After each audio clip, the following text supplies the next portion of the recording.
Kasih karunia dan damai sejahtera dari Allah, Bapa kita, dan dari Tuhan Yesus Kristus menyertai kamu sekalian. Amin. Renungan buat kita pada hari ini yaitu Jumat tanggal 16 April 2021 diambil dari Habakuk pasal kedua ayat yang keempat. Demikian dikatakan dalam firman Tuhan. Sesungguhnya orang yang membusungkan dada tidak lurus hatinya, tetapi orang yang benar itu akan hidup oleh percayanya. Dikatakan dalam bahasa Batak. Idama natialdo ipana dang tigor rohana di bagasan. Aleanggo halak partigori mangulu do binahinni parsihohokna marhaporsyaun. Demikian dikatakan dalam firman Tuhan. Saudaraku yang terkasih dalam nama Yesus Kristus, ayat ini menekankan kepada kita betapa pentingnya hidup di dalam iman.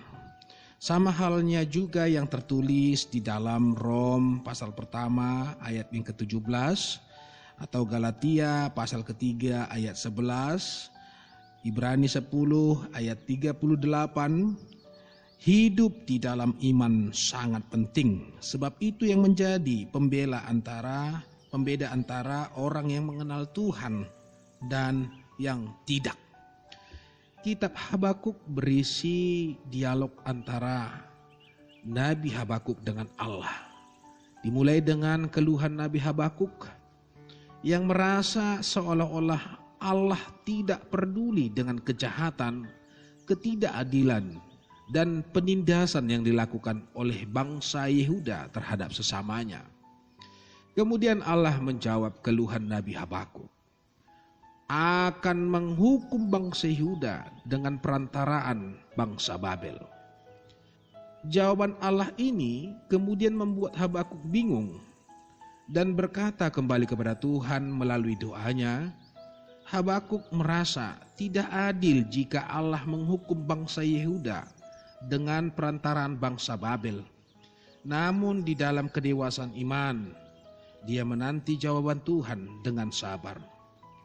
Lalu Allah menjawab Habakuk seperti yang tertulis pada pasal kedua ayat 6 sampai dengan 20. Sekalipun Allah menghukum Yehuda dengan perantaraan Babel, namun pada akhirnya Allah juga akan menghukum bangsa Babel. Bapak, Ibu, dan saudara-saudara, dari dialog antara Habakuk dan Allah ini, ada dua hal penting yang dapat kita pelajari, yaitu yang pertama, dosa selalu mendatangkan penghukuman.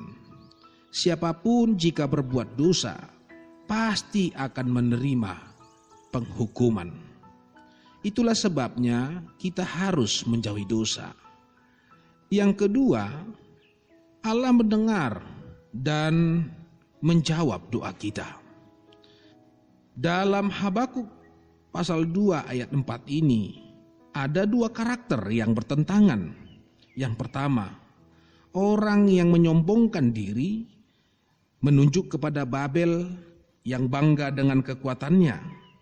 Kedua, orang yang benar yang hidup dalam iman.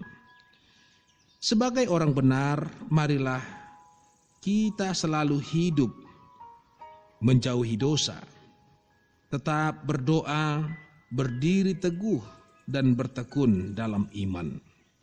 Bertekun dalam iman artinya, jika kita tetap percaya kepada Allah di sepanjang hidup kita, kita pasti akan melihat Allah menyatakan kuasa-Nya, perlindungannya, serta berkat dan kasih-Nya dalam kehidupan kita. Kiranya Tuhan Yesus tetap menyertai kita terlebih dalam aktivitas kita pada hari ini. Tuhan Yesus memberkati. Amin.